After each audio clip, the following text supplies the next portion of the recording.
Yun, masarap sa inyong lahat. Babalik tayo ulit dito pa rin sa Maryland. Of course, dito na tayo. And good news, balita mo sa kanila, we got the job. We got the job, guys. So na-hire kami. Eh, 'di ba last time sabi ko naman hindi ko i-release kung yung video kung hindi ako ma-hire. So sinare ko ba sa kanila yung mga tanong? But diba sinare ko naman yung mga tinanong sa akin na very experience based questions. And sa kanya sabi niya parang ganun din daw yung mga tinanong sa kanya. At buti sinabi ko yung mga swerte mo, sinabi ko sa iyo. Nung initial interview naman ako yung first day, so nakapag-share din ako Patas sa kanya. Yeah. So ayun, mag-DC muna tayo, guys. Samahan niyo kami mag-DC. Iwan namin yung car namin sa metro station, magte-train papuntang DC. Yan, di pa kami ulit nakabalik ngayon dun sa may federal triangle tinatawag. So yun, lunch muna kami and then proceed na dun. Alright, so tingnan niyo naman guys, napaka-convenient, no? So parang hybrid, no? Astig yung experience pagkokotse ka papunta ng train station and then magko-commute ka. Minsan kasi ayaw mo na rin yung ma-stress ka sa yung mga parking doon o ano. So yun, ganito na lang.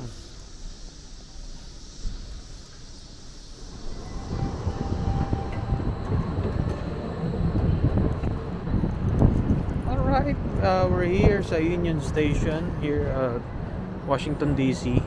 Ito na talaga yung yung iconic na pag sinabi nyo yung DC, ito na itsura yung mga mukhang government buildings.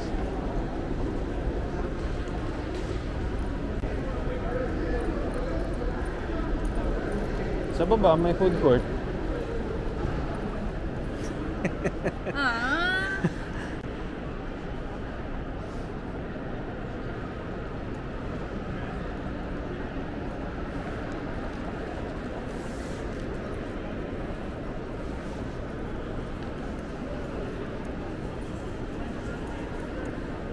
Stroll tayo mamaya and then kwentuhan ko kayo ano nangyari, no? Sa interview namin and yung journey namin na pag-apply dito sa Maryland. Alright guys, merienda muna tayo. Shake Shack ito, ang namin, no? Ang view namin, Union Station. Well, actually luma na siya, no? Masaya lang ako, no? Kasi tinanong ko naman si Madam, ito si Madam. Tinanong ko naman siya kung masaya siya dito. Masaya ka naman doon. Hindi ako masaya. Ang dami na mapupuntahan dito, sobra. Sabi ko naman yun sa last vlog, eh. Ang dami magawa, ang dami pwedeng subukan. Nakakatuwa kasi ang dami rin lahi dito. Tapos syempre, at home sa akin yung ganitong feeling. Kasi lumaki ako sa city, eh. Manila tayo, eh. Manila living tayo, eh. Hindi man mismo talaga sa Manila, pero taga Las Piñas ako, no. Tinika, taga Parañaque. City pa rin yun, city living pa rin naman yun. So, yun. Accessible siya sa I mean, ang dami niyang access sa mga attraction and sa mga city na may mga famous. New York, kung ayaw mong mag-drive punta ng New York, which is okay rin kasi magko-commute ka, wala ka nang iisipin, eh. Hindi, sasakay ka na lang, 3 hours and 30 minutes din yung biyahe, almost 4 hours. Hindi naman sama yun. Win-win kasi relatives ni Nika nasa Jersey City. Daling puntahan, 3 hours. Wala pang 4 hours, nandun ka na, eh. Tsaka maraming pwedeng pagpilian na workplace. Yeah. Maraming hospital, maraming doctor's clinic, patient care. Sobrang daming option. So guys, kwento ko sa inyo yung naghanap kami ng work, no? Actually, gusto sana namin sa Alabama pa kami noon mag-a-apply ng maghahanap ng work dito sa Maryland. Pero kasi yung dating ng mami at daddy ko and yung birthday ni Lola, which is na dito is ginawa sa Amerika, gusto naman namin mabigyan ng ng time dahil yung lola ko nag-99, di ba? Na gift from God yun, na mag-99 ka. At si Lola na ganun, ang lakas pa rin. Gusto namin bigyan ng time yun. So nakiusap kami sa auntie namin. Auntie ko na doon muna tumira sa kanila, which is pumayag siya. So doon na kami naghanap-hanap. Ang dami. Last week lang kasi nag-camping tayo. Oo. For 4 days, 3 nights. Ayaw din namin mataon na nasa camping kami tapos may tatawag na for interview or ano.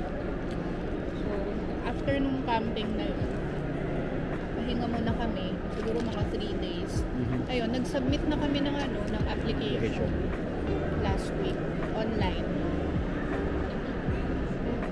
Tapos agad-agad may tumawag. Kasi yung pagkasubmit ko ng ng application ko online, siguro mga after 30 minutes, meron ng tumawag na for initial interview daw ako the next day. So yes, agad ako. Tapos, after ng initial interview,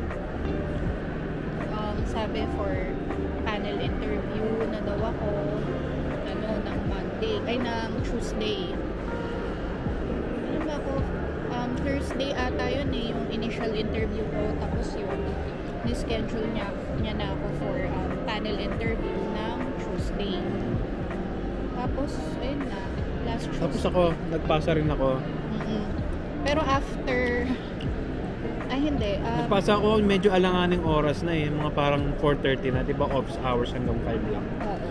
So, kaya parang naisip ko lang, hindi na yata pinansi application ko. The next day, tinawagan ako yun for phone interview muna. Ang naunang nag-panel interview siya. Pero ang initial interview, ako ang nauna. Pero ni-schedule ako ng Tuesday. Siya, ni-schedule ng Monday. Sabi ko, ba't ganun? So, ang galing kasi tulungan din yung namin Oo, tulungan kami. Schedule siya na interview muna. Siya nauna sa phone interview. So, sinabi niya sa akin yung mga tinatanong doon. Well, actually, yung phone interview pa lang, parang tanong na sa sa parang talaga, ganun talaga, yung parang panel interview na rin yung mga mga tanong common questions. Like, what are your qualities, strengths, why would we hire you, what can you contribute to the company, parang, or what are your goals, what are your career goals, mga ganun. Daming question. Tapos yung initial interview anong sagot mo pala sa career goals? What's your career goal? Sinarchar ko na lang si ate. Sabi ko,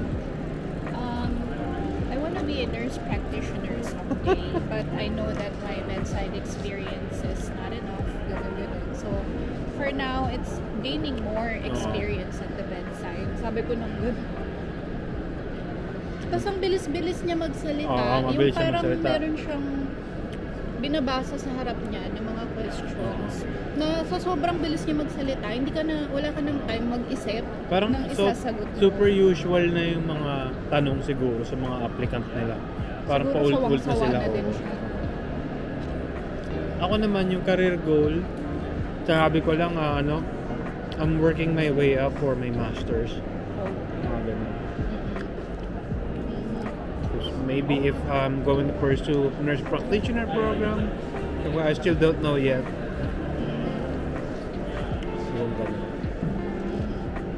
Pero yung nag-schedule sila ng panel interview,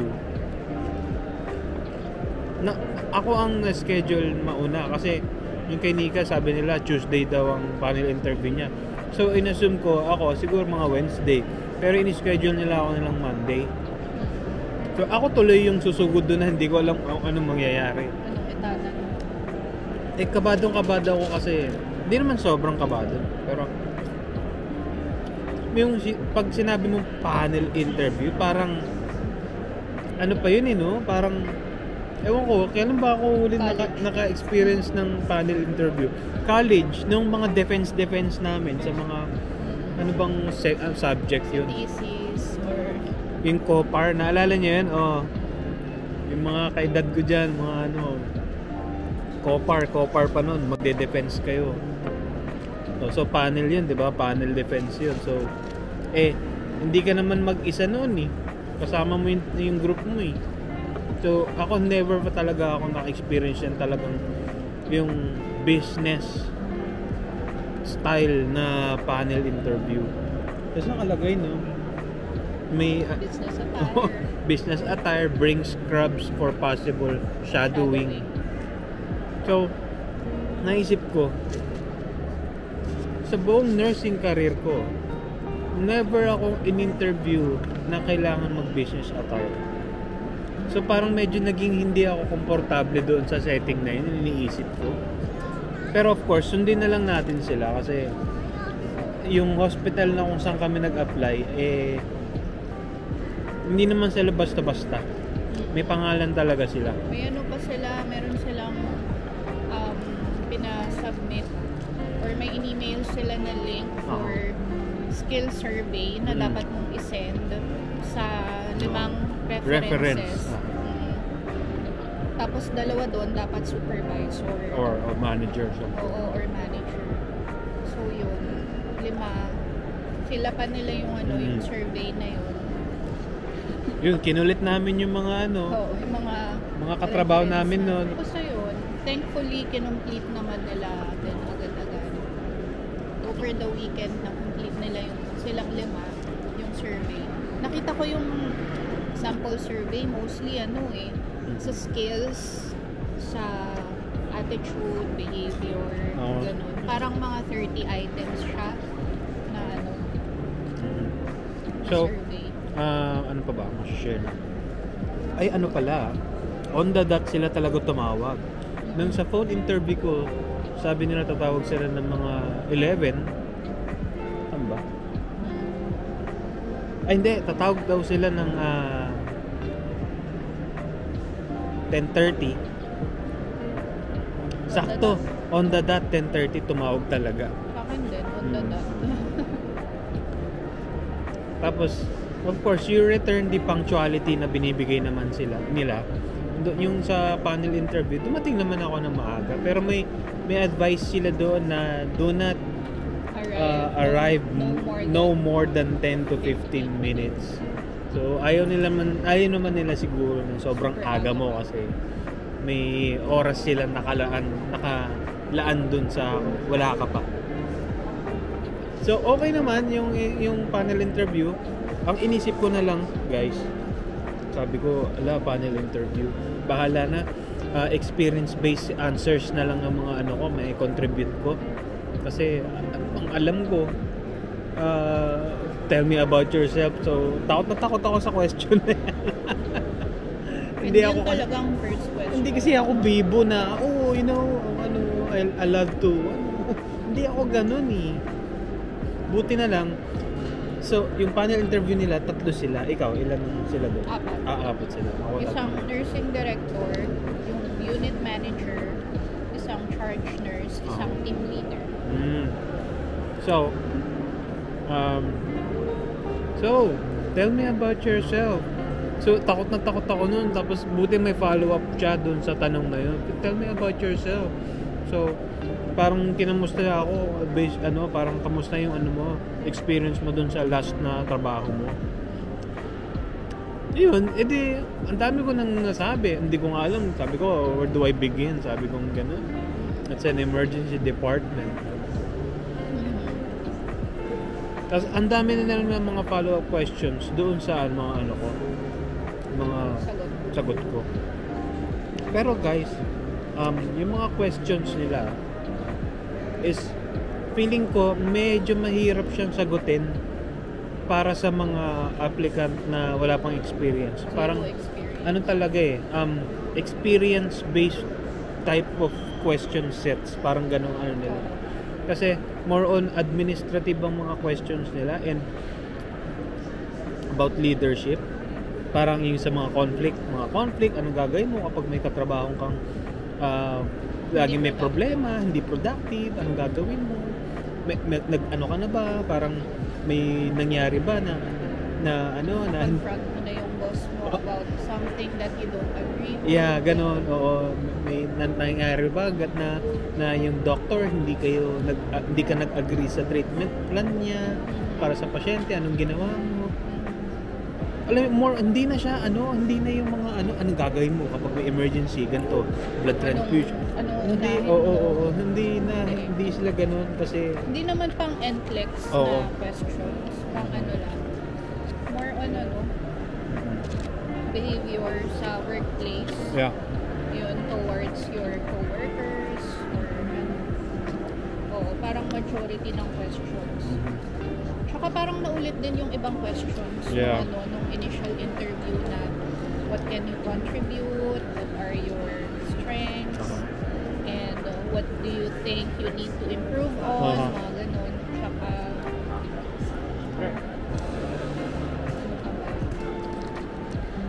like, have you done anything that's against the rules?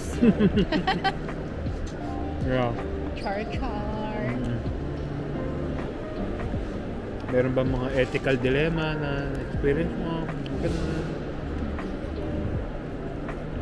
Ako, since yun nga, nakakuha ko ng tips kay Marvin kasi siya yung naunang na panel interview.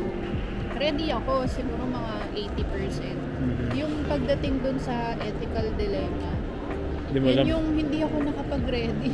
Sabi ko, ba't parang walang na-share na ganito si Marv? Tapos sabi ko, kasi ang unang pumasok sa isip ko, meron na bang nag-refuse ng blood transfusion sa akin? Parang yun kasi yung 'di ba number 1 na parang ethical dilemma na nag-refuse ng blood transfusion. Sana nga yun na lang yung sinagot ko para kunwari Pero sabi ko kasi talaga wala.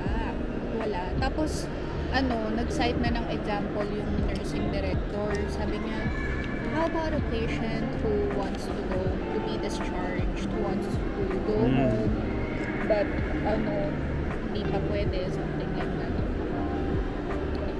Ay sabi ko, I've experienced that a lot, ganyan. Sabi ko, of course, assessment is a crucial part to that, for you to come up with a decision, ganyan. Alam niyo yung guys, yung mga pag manonood kayo ng mga formal panel interview, ganun yung ang setting Long pa naman table. talaga yung parang corporate Conference room. long table, yung long Kulang na table. lang may mic. Oo. Higher honor. Uy, Hindi ko na nakakatawa siya. maalala. Wala po akong maalala, Your Honor. Grabe. So yun guys, Pero nice naman sila. Hindi sila nakaka-intimidate. well after siguro tumagal siya 35 minutes, almost 40 minutes kung hindi inappropriate naman tumingin sa oras nun, diba? Parang gesture yun na negative gesture. So after nun, in-invite nila ako na, did you bring your scraps? Do you want to see the unit? Oo naman ako, pakita tayo ng interest. Ayun, ang shadow ako ng isang nurse doon, Pinay yun. So, shout out Ate Tina. So, more than an hour din ako doon kasi tinulungan ko sa isang patient niya. May black cloud talaga to, guys. Oo. Lapitin. Oo. Ng site. Pero hindi na pwedeng anayin yan. Pero mo guys, nag-shadow lang siya. May site na naman siya. Hindi na siya tinanta na ng site. Pero maganda doon, hindi na pa pwede yun doon. Sabi i-refer daw niya na palipatin kung nag-attitude pa yung pasyente yun. But yun, sabi ko doon sa manager, so okay na ako, ganyan, what's next? sabi, iko-kontakin ka ng hiring ano namin or recruiter namin pag okay na lahat. So, medyo naiinip ako. Naiinip kami ni Nika, medyo kinakabahan nga kami kasi hindi natin natanong no during the panel interview. Oo. Kasi ano naman after nilang magtanong, tinanong din nila na do you have any questions? kasi dalawang araw na nakalipas eh. So, hindi na namin alam kung tatanggap ba kami o hindi. Tumitingin na nga kami sa ibang sa ibang hospitals eh. Ang daming mga hospitals dito na malalapit lang din. Tapos after 2 days, tinawagan siya. Kontakin na rin pala ako. Kinausap na lang ako. Pinasa na lang ni Nika. Ayun, natanggap na. May offer na sila. Tapos kung ano yung asking nila, ay yung asking, tama ba? Rate na gusto namin, nabigay naman. Actually guys, hindi nila diniscuss yung rate nung in-interview kami. Siguro kasi screening pa lang yun, and then pag natapos na, pag-aaralan nila dun based sa mga references namin, tsaka mga experiences namin. Na-count naman daw yung sa Philippines. Ayun, aantayin namin yung kasi i-email yata yung contract para pirmahan namin. So yun pa lang naman. Yeah. Ako naman na partner ako sa Cameroon yan. Mabait siya. 4 years, more than 4 years na daw siya nag-work doon. For me, that says a lot kasi para tumagal ka sa isang workplace 4 years, diba? Oh, yeah. Hindi rin biro yun. So that means maganda naman siguro doon. No? Unless yung tolerance niya mataas lang. Pero so abangan yung experience namin doon. Kaya kwento rin naman namin sa journey to eh. sinabi mo na kung saan department Guys, nag-apply kami dito rehab. Inpatient rehab. Inpatient rehab. Sabi nila 1:6 daw ang max nila. Pero kadalasan 1:5 sila. Ako diba sabi sa iyo ni Ate Tina na madali lang ito. Ginagawa. Nagubos na lang daw sila oras. Kasi kadalasan nga nagpipiti naman sila. Sana one day makasama ko yung kapatid ko. Nakikita ko na yung mga PT at OT dun eh. Re-report na sila sa mga nurses eh.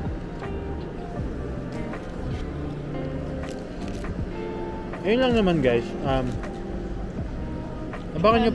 Ang dami ng Pinoy. Oo nga. Parang 5 bilang ko ng mga Pinoy nurses na nakita ko nung nag-shadow. Pero busy sila kaya hindi ko rin nakamusta or nakausap. Yeah. Ayun guys, abangan nyo yung experiences namin dyan. Ito pa lang naman na i-share namin sa inyo. Wala pang mga differences something like that. Pero of course guys kung sino man nakakapanood dyan ng mga nasa rehab, hindi ko sinasabi na madaling area nyo, no? Iba lang na para sa kung saan kami nanggaling. Siguro less stressful na, definitely as compared to ED. Super less stressful. Ako naman galing MS or cardiac. Halo-halo lahat ng cases. Oo. Siguro less stressful. Hopefully nga, totoo. Pero kasi based dun sa mga naririnig natin, no? Like yung isa sa mga ate natin sa Alabama. Yeah. Float pool kasi yun, si Ate Doris. Pinaka-favorite daw niyang area, rehab. Inpatient rehab. Inpatient rehab. Tapos may kabatch din kami, sa rehab siya, pero night shift. Yun naman daw, nakakatapos siya ng book. So yun guys, punta man tayong DC, mahaba na tong video. Ay, dito sa Federal, somewhere, Capitol, Smithsonian, saka sa Monument. isa pa kung bakit gusto rin namin dito kasi lahat ng gusto namin puntahan nandito rin. Di ba? Para kang endorser, babe naman. Pwede kang mag-ano. Pwede ako. Visit. DMV. Pwede ka sa Department of Tourism. Ba't ba nag-nursing nga ako? Bakit kaya ako nag-nursing, no? Wala yata akong nasabing pangit sa lahat ng napuntahan ko, ah. But, of course, ako kasi nire-research ko lahat ng mga pinupuntahan ko para... Pero ang ayoko dito, kasama ko tong taong to.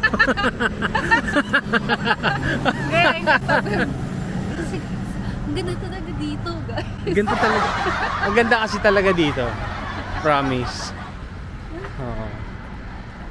Pati naman sa Alabama eh. Lagi kang positive. Pero ano, ako sa tingin ko, yung mga immigrant dito, mga bago sa Amerika, pay a visit. Diba? Dito naman sa DC, kung anong yung totoong mukha ng Amerika. Yan. Up! At hindi lang yun. Ano ba yan? Lahat ng museum dito, libre! Saan ka pa? Saan ka pa? Oh. And wait, there's more. Oh, pag nag-bus ka, 'di ba, gumamit ka ng Smart Trip, libre pa yung susunod na sakay mo. Wala pang isang oras yung biyahe mo. Oo. Saan ka pa? Saan ka pa? Kaya join na. Tara na. Tara na. Halina't pumasyal. Para naman tayo sa Pilipinas. Come on and join us and visit DMV. Ay, oo. Cherry blossoms. Sino mga mahilig dyan, mga ganon, yung parang sakura trees. Yes. Saan ka pa? Saan ka pa? Yan, guys, so United States Capitol. Yan, and kung trip mo maglakad, yun pa, lalakarin mo papuntang monument at yung after po ng monument doon sa Lincoln Memorial.